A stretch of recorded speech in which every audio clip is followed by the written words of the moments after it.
Hi guys welcome to ఓయ్ మచ్చా. చిరంజీవి అనిల్ రావుపూడి కాంబోలో వచ్చిన మన శివశంకర వరప్రసాద్ మూవీ ఎలా ఉందో ఒకసారి చూద్దాం. జనరల్గా ఈ మధ్య ఫ్యామిలీ ఆడియన్స్ ఎక్కువగా సంక్రాంతి దసరా మూవీలకు ఎక్కువగా ఫ్యామిలీ ఆడియన్స్ వస్తున్నారు. ఈ పాయింట్ను అనిల్ రావుపూడి చాలా బాగా పట్టుకున్నారు. గతంలో చూసినట్లయితే F2, F3 సంక్రాంతికి వస్తున్నాం వంటి ఫ్యామిలీ మూవీస్ తీసి సంక్రాంతికి బ్లాక్ బ్లాస్టర్ కొట్టాడు. ఇదే ఫార్ములాను యూజ్ చేస్తూ మళ్ళీ ఈసారి మెగాస్టార్‌తో వచ్చాడు. విడిపోయిన ఒక ఫ్యామిలీ జంట అనగా ప్రసాద్, సురేఖ, చిరంజీవి, నయనతార ఎందుకు విడిపోయారు? విడిపోయిన తర్వాత మళ్ళీ కలవడానికి దారితీసిన కారణాలనేవి ఈ సి ఫస్ట్ హాఫ్ మంచి కామెడీ టైమింగ్స్‌తో చిరు, అనిల్, నయనతార కాంబోలో అదిరిపోతుంది. సెకండ్ హాఫ్‌లో వెంకీ ఒక కీలక పాత్రలో ఎంట్రీ ఉంటుంది. సాంగ్స్ ఆల్రెడీ సోషల్ మీడియాలో హిట్ అయ్యాయి.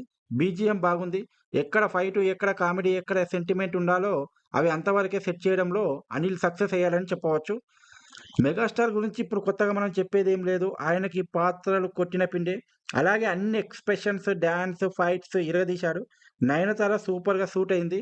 ఓవరాల్‌గా సెకండ్ హాఫ్‌లో కొన్ని సీన్స్ బోరింగ్ తప్పితే సినిమా సంక్రాంతికి, పండగకి పండగే. ఫ్యామిలీ ఆడియన్స్‌కి మంచి పండగ లాంటి సినిమా.